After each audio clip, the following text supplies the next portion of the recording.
आगे बढ़ते हैं। हम अपने प्रोग्राम के आखिरी सेगमेंट में मौजूद हैं। आखिरी सेगमेंट में हम बात करेंगे साइबर क्राइम के हवाले से। हम देखते हैं बेसिकली हमारे फ़ोन पे पहले ऐसा था कि कोई भी रॉन्ग नंबर्स आ रहे हैं, हम फ़ोन करके पूछते थे। मतलब अब चीज़ें वैसी नहीं रही हैं जैसे कभी पहले थी, और कोई भी नंबर आ रहा था तो हमें ख़तरा लग जाता था किसका नंबर है, कौन सा फ़ोन है, कोई रॉन्ग कॉल आ रही है, कोई उठा ना ले, घर वालों में से कोई पिक ना कर ले। अगर किसी ने पिक कर ली, किसी को हमारा नाम पता है, घर का एड्रेस पता है, तो हम घर जवाब क्या देंगे। एक टिपिकल मिडिल क्लास फैमिली या लोअर मिडिल क्लास फैमिली के लिए मुझे लगता है एक बहुत बड़ी ये खतरा था कि हम किसी को कैसे कोई सी बात का जवाब दे हो सकते हैं।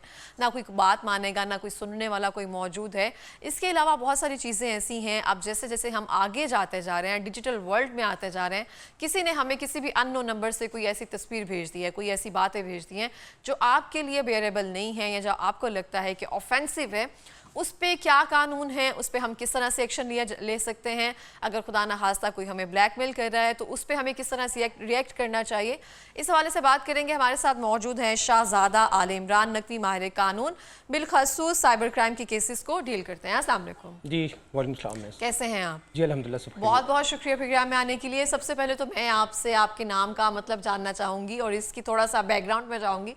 किसने आपका नाम रखा? बहुत खूबसूरत नाम है, मैंने पहली बार सुना है, शाहजादा आले इमरान नकवी। जी थैंक यू, आपने इस चीज़ को नोट डाउन किया है। शाहजादा बेसिकली शाह का बेटा, ज़्यादा बेटे को कहते हैं, शाह का बेटा। और आले इमरान जैसा कि हमारी कुरान पाक की सूरत भी है, थर्ड सूरत आले इमरान। इमरान आले का मतलब होता है औलाद, और इमरान की औलाद। Imran was the title of हज़रत अबू तालिब, और इमरान जो थे वो हज़रत मरियम के वालिद का भी नाम था। तो ये उनसे मंसूब है कि इमरान की औलाद, उनकी निस्बत के साथ ये नाम रखा गया। नाम आपके वालिद साहब ने रखा? जी ये मेरे बुजुर्गों ने रखा है। वो अदब से उनका बड़ा लगाव था, तो इसलिए शायद उन्होंने उसी चीज़ को देखते हुए, मद्देनजर रखते हुए उन्होंने ये नाम। That is very graceful, thank you. अच्छा, हम देखते हैं साइबर क्राइम की अगर हम बात करें, अगर आप अपने लफ्ज़ों में बताएं कि साइबर क्राइम बिलखुसूस क्या है, उनमें कौन कौन सी चीज़ें मज़ीद ऐड ऑन होती हैं कि अगर आपके साथ कोई इस तरह से रिएक्ट कर रहा है, मैसेजेस या इन सब के अलावा, तो वो साइबर क्राइम के ज़ुमरे में आएगा। जी बस जनरली मैं सबसे पहले आपको बताता चलूँ कि साइबर क्राइम होता क्या है। साइबर क्राइम बेसिकली आप साइबर स्पेस में रहते हुए कोई भी क्राइम कमिट करते हैं, वो साइबर क्राइम कहलाता है। अब व्हाट इज साइबर स्पेस? तो साइबर का वर्ड है, ये एसोसिएट करता है कंप्यूटर टेक्नोलॉजी से और इंटरनेट से। यानी कि आप ये कंप्यूटर टेक्नोलॉजी और इंटरनेट की दुनिया में रहते हुए कोई क्राइम कमिट करते हैं तो वो साइबर क्राइम होगा। और उनमें कौन कौन सी चीज़ें शामिल हो जाती हैं? जी बिल्कुल, उसमें जी बिल्कुल, उसमें प्राइमरली जो चीज़ है वो हरासमेंट के केसेस होते हैं। उसमें कोई हम फ्रॉड आजकल देखते हैं कि ऑनलाइन फ्रॉड चल रहे हैं, कुछ इनामी स्कीम्स चल रही हैं, बॉन्ड्स चल रहे हैं, मैसेजेस आ रहे हैं कि आपने फ़लाँ निजी एक न्यूज़ चैनल के ज़रिए आपने इतनी इनाम जीता है, तो आप जो है इस नंबर पे कांटेक्ट करें तो आपको इनाम दिया जाएगा। हम साइबर बुलिंग देखने में आ रही है, बहुत ज़्यादा हरासमेंट के केसेस देखने में आ रहे हैं। ये तमाम जो भी व्हाट्सएप, यूट्यूब, इंस्टाग्राम, टिकटॉक, ये जितना भी हम सोशल मीडिया यूज़ कर रहे हैं, इस सोशल मीडिया के प्लेटफॉर्म पे किसी किस्म की कोई फ्रॉड है, धोखाधड़ी है, ये सब साइबर क्राइम के ज़ुमरे में आता है। ठीक हो गया। इसको हम रिपोर्ट कैसे करते हैं, और अभी तक केसेस रिपोर्ट होते हैं, उनकी हेयरिंग कैसे होती है, किसी को अभी तक कोई सज़ा मिली है? जी मिस, सबसे पहले तो मैं ये आपको बताना चाहूँगा कि ये रेगुलेट कैसे होता है। हमारे यहाँ, हमारे पाकिस्तान में एक पीका एक्ट है, prevention of electronic crimes act. सही है। ये बेसिकली इसकी इनेक्टमेंट हुई थी 2016 में। ठीक है। इसकी इनेक्टमेंट हुई थी। ये साइबर क्राइम्स जितने भी हैं ये उसको रेगुलेट करता है। ठीक है। 2025 में 2025 में हुकूमत ने इसको दोबारा से दिसंबर लेट 2024 में इसमें अमेंडमेंट्स की हैं कुछ। ठीक है। अब पहले जो FIA साइबर क्राइम विंग था वो इन केसेस को देखता था। इन केसेस की नोयत इस कदर ज़्यादा बढ़ गई है, जिस तरह टेक्नोलॉजी बढ़ती जा रही है ये केसेस भी बढ़ते जा रहे हैं। इनकी नोयत इतनी ज़्यादा, इनकी इंटेंसिटी इतनी ज़्यादा हो चुकी है कि गवर्नमेंट ने इस अमेंडमेंट के ज़रिए, जो पीका एक्ट में उन्होंने अमेंडमेंट की है, उन्होंने इस रेगुलेटरी बॉडी को ही अलग कर दिया है। FIA साइबर क्राइम से अलग करके इसको NCCIA का नाम दे दिया, national cyber crime investigation agency. ठीक है। इस इदारे को, इस एजेंसी को ना सिर्फ अलग किया है बल्कि इस एजेंसी को ऑटोनोमस कर दिया है। ऑटोनोमस मैं आपको ज़रा एक लेमैन की लैंग्वेज में बताऊं, आम जुबान में मैं इसको सादा आसान में बताता हूं। यानी कि इसको खुद मुख्तार और बाअख्तियार कर दिया गया है। ठीक है। इनको अथॉरिटीज़ काफ़ी हद तक दे दी गई हैं। लेकिन ऐसा नहीं है कि इनके केसेस जो अदालतों में नहीं होंगे, बिल्कुल इनके केसेस कोर्ट्स में ही डील होंगे, मैजिस्ट्रेट के सामने ही होंगे, लेकिन ये अपनी प्रोसीडिंग्स में, अरेस्ट करने में, अपनी जितना प्रोसेस है, इन्वेस्टिगेशन का प्रोसेस है, इसमें बाख्तियार है। मैं आपको बताऊं, जैसा कि वारंट होता है, अरेस्ट वारंट्स होते हैं, अरेस्ट वारंट्स कोर्ट से लेने पड़ते हैं, ये बगैर वारंट के ये अरेस्ट का जो अमल होता है उसको वो कर सकते हैं पूरा। अब इसके ये NCCIA जो इदारा है ये इस तमाम चीज़ को रेगुलेट करेगा। और अपार्ट फ्रॉम दिस उन्होंने इस अमेंडमेंट में एक DRPA, digital rights protection authority के नाम से एक और अथॉरिटी का भी क्याम, जिसमें 6-7 मेंबर्स हैं, जो कि साइबर क्राइम्स के जितने लॉज हैं उनको देखेंगे, उनमें अगर कहीं पे कोई उन्हें अमेंडमेंट करने की ज़रूरत है उनको वो देखेंगे। यानी कि आप देख सकते हैं कि गवर्नमेंट ने इस चीज़ को इतना सीरियस लिया है कि ना सिर्फ एक एजेंसी बनाई है बल्कि एक पैरेलल एक अथॉरिटी भी बना दी है, एक बोर्ड, आप कह सकती हैं कि एक बोर्ड ऑफ मेंबर्स है, वो बना दिया है जो कि रेगुलेटरी बॉडी को सुपरवाइज करेगा। अब मिस हम चलते हैं कि इसमें आप इनको रिपोर्ट कैसे कर सकते हैं। आप इन्हें 1991 एक नंबर है हेल्पलाइन का, 1991 आप वहाँ पे भी इन्हें डायरेक्टली कॉल करके, जिस तरह आप 15 पे कॉल करते हैं, कोई भी आपको इशू हो आप 15 पे फ़ौरन कॉल करते हैं, इसी तरह जहाँ पे भी अगर कोई आपको हैरेसमेंट का सामना करना पड़ रहा हो, आपको साइबर बुलिंग का सामना करना पड़ रहा हो, तो आपने 1991 पे कॉल करनी है। आप पर्सनली भी जा सकते हैं, एक एप्लीकेशन लें, रिटर्न एप्लीकेशन लें, और पर्सनली भी आप ऑफिस जाके उनके NCCIA के ऑफिस, अब आपने साइबर क्राइम विंग FIA नहीं जाना, अब आपने NCCIA जाना है। ठीक है, आप वहाँ पे जाके आप पर्सनली एप्लीकेशन दें, वो आपके एप्लीकेशन को आगे प्रोसीड करेंगे। ठीक हो गया। अच्छा, हम देखते हैं बहुत सारे लोग, जैसे जैसे आपने कहा कि हम आगे जाते जा रहे हैं, किसी ने कोई पिक्चर पोस्ट की है, किसी ने कोई वीडियो लगाई है, वहाँ पे जाकर हम ऑफेंसिव को भी कमेंट्स कर देते हैं, तो वो जाके वहाँ पे उनको नोटिस, लीगल नोटिस भिजवा दिया जाता है कि यहाँ कमेंट्स जो भी कर रहे होते हैं, तो उसके बारे में कैसे, उसका क्या तरीकाकार होता है? क्योंकि बहुत सारे सेलिब्रिटीज़ हैं, ये जो नामवर जितने भी लोग हैं, उनको ये सब देखना पड़ता है आम रूटीन में भी।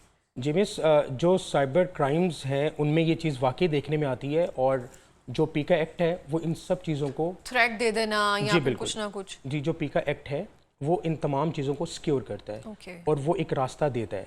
जैसा कि हम सबसे पहले बात करते हैं फीमेल हैरेसमेंट की। हम ज़्यादातर देखते हैं कि जब कभी ये मोहब्बतें परवान चढ़ रही होती हैं, जब हम एक मोहब्बत का बीज समो रहे होते हैं, उस टाइम हर चीज़ एक फैसिनेटिंग लग रही होती है। उस फैसिनेशन में रहते हुए हम कुछ ऐसी अपनी प्राइवेट चीज़ें होती हैं जो शेयर कर देते हैं, कुछ ऐसी पिक्चर्स होती हैं, उस टाइम हमें यूँ लग रहा होता है कि क्योंकि हम एक फैसिनेशन में होते हैं तो हम ये चीज़ें शेयर कर देते हैं। इनफैक्ट हम अपनी जान पर जुल्म कर रहे होते हैं।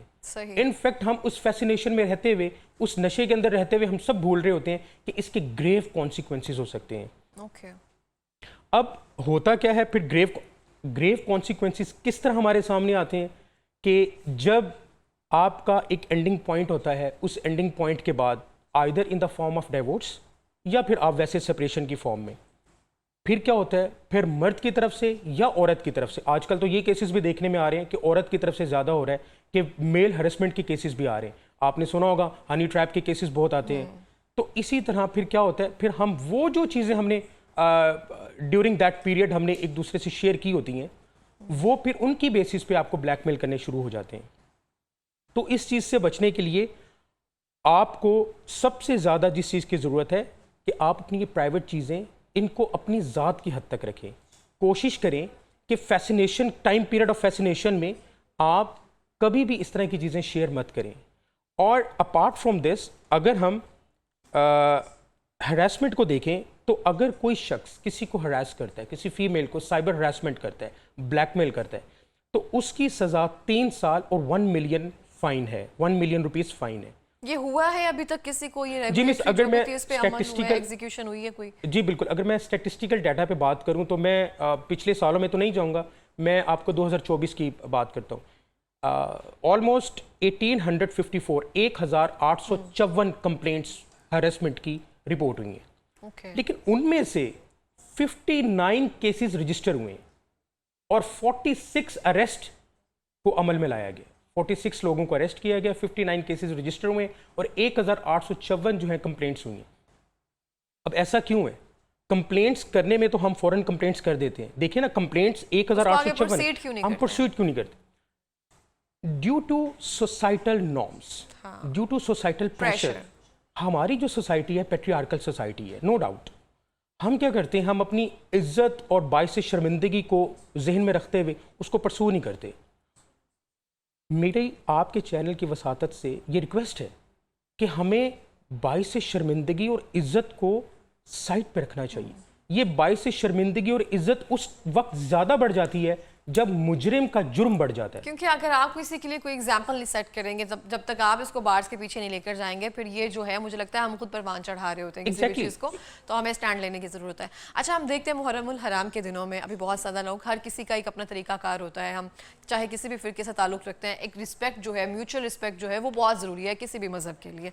अगर हम देखा जाए तो हेट स्पीचेज़ या फिर कुछ ऐसे कमेंट्स कर दिए जाएँ किसी भी वीडियो के नीचे, क्योंकि हर एक का अपना तरीकाकार है, मोहब्बत का, सोक का, हर एक की अपनी एक जो रिवायत है वो चलती हुई आ रही है। लेकिन उसमें जो हम हेट स्पीचेज़ हैं या कुछ हेट कमेंट्स जो हैं, उस बारे में क्या कहना चाहेंगे? ये भी सब चीज़ें स्पीकर एक्ट के अंडर आती हैं? जी बिल्कुल, मैं स्पीकर एक्ट ये भी इन सब चीज़ों को कवर करता है। पीका एक्ट का जो सेक्शन 10 है वो साइबर टेररिज्म को डील करता है। साइबर टेररिज्म इसी चीज़ पे है कि अगर आप रिलीजियस सेंटिमेंट्स को हर्ट करते हैं किसी के, आप हेट स्पीच के ज़रिए, या फिर आप कोई इन्फॉर्मेशन, कोई ऐसी हदीस, कोई ऐसी कोटेशन, कोई ऐसी सेइंग जो कि ऑथेंटिक नहीं है और आप उसको फैलाते हैं, मंसूब करके उसको आगे फॉरवर्ड करते हैं, तो याद रखिए कि पीका एक्ट में उसकी पनिशमेंट मौजूद है। पीका एक्ट में कोई शख्स अगर ये काम करता है उसको 3 साल की पनिशमेंट है। और अगर आप साइबर टेररिज्म में आ जाते हैं, आप रिलीजियस सेक्टेरियनिज्म पे आके आप उसको एक टेरराइज करते हैं, एक टेरर फैलाते हैं, तो याद रखिए उसकी जो पनिशमेंट है वो 14 ईयर्स है। ये इम्प्रिजनमेंट फॉर लाइफ होती है, 14 ईयर्स है, और अलॉन्ग विद फाइन। तो हमें ख़ास कर मुहर्रमुल हराम में इन चीज़ों का बहुत ख्याल रखना चाहिए। बिल्कुल इस तरह से है। कोई पैगाम देना चाहेंगे आखिरी मिनट में? हाँ जी बिल्कुल, मैं साइबर स्टॉकिंग का एक पैगाम दूंगा। पैगाम ये है कि साइबर स्टॉकिंग हमारा जो है सेक्शन पीका एक्ट का सेक्शन 24 है। साइबर स्टॉकिंग का एक रीसेंट एग्जांपल मैं आपको दूं कि पिछले कुछ दिनों में एक केस रिपोर्ट हुआ था। गालबन एक टिकटॉकर थी, उनका एक केस रिपोर्ट हुआ था। वो जो केस रिपोर्ट हुआ इस्लामाबाद में, जी उनका, वो बेसिकली साइबर स्टॉकिंग पे बेस्ड था। उसमें क्या था, उसमें यही चीज़ थी कि एक शख्स स्टॉक करता है आपकी चीज़ों को, आपकी इन्फॉर्मेशन को, आपके डाटा को, और स्टॉक करते वो आपकी इन्फॉर्मेशन लेता है, आपसे कांटेक्ट करता है। आपको उसी वक्त स्टॉप करने की ज़रूरत है। और last but not the least, 1 ounce of prevention is worth a pound of cure. आप अगर किसी चीज़ को nip the evil in the bud के मुताबिक अगर आप उसको, बुराई को उसी टाइम ख़त्म करेंगे तो ये कभी भी चीज़ आगे नहीं बढ़ेगी। लेकिन अगर आप चीज़ में आगे बढ़ जाते हैं तो फिर नतीजा आपके सामने है। बिल्कुल इस तरह से। बहुत बहुत शुक्रिया प्रोग्राम में आकर अवेयरनेस देने के लिए। Thank you so much for coming in the programme.